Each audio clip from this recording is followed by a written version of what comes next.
గోంగూర టమాటా ఎవరైనా సరే కుర్రాళ్ళైనా ఎవరైనా చేసి ఉంచుకోవచ్చు దాన్ని. చాలా బాగుంటది. మనం చికెన్లో వేసుకోవచ్చు, మటన్లో వేసుకోవచ్చు, ఎండు చేప గోంగూరలో వేసుకోవచ్చు. ఎండు చేపలు అయిపోయి గోంగూర వేసేయచ్చు.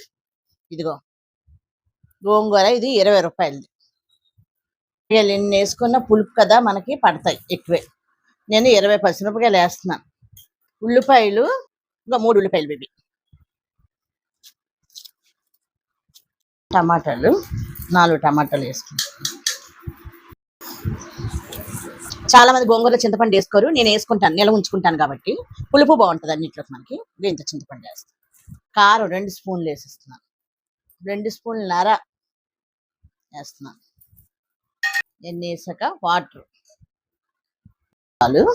ఇది ఇలా నీరు వస్తుంది. ఇది ఇలా ఉడికిపోతుంది. పొయ్యి మీద పెట్టేసుకుంటే మెత్తగా ఉడికిపోవాలి. మెదిపేసి పోపు పెట్టుకుంటే చికెన్ గోంగూర, మటన్ గోంగూర, ఎండు చేపలు గోంగూర, ఎండు నత్తలు గోంగూర అన్నిటికీ ఉపయోగపడుతుంది. ఇది మనం పోపు పెట్టేసుకుని బయట 3 రోజులు ఉంటుంది, ఫ్రిడ్జ్ లో పెట్టుకున్నామంటే 10 రోజులు ఉంటుంది. అది కావాలంటే ఉత్తిది కూడా కలుపుకుని అన్నం తింటే చాలా బాగుంటుంది. ఆరోగ్యానికి కూడా చాలా మంచిది గోంగూర. ఇలా చేసి చూడండి.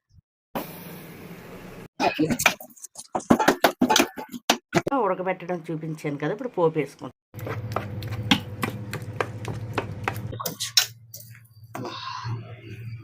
పప్పు, మినప్పప్పు, ఆవాలు, జీలకర్ర,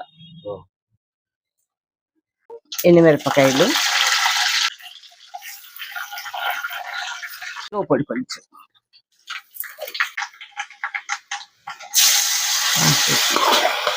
బాగుంటది. మనం వేరే అన్నాల్లో కలుపుకొని తినేయచ్చు, చికెన్లో వేసుకోవచ్చు, ఎండు చేపల్లో వేసుకోవచ్చు, దీన్ని పప్పు గోంగూర వండుకోవచ్చు, పప్పులో వేసుకోవచ్చు. దీన్ని మనం అన్నిటికీ వాడుకోవచ్చు ఇలా చేసి మన ఫ్రిడ్జ్ లో పెట్టుకుంటే.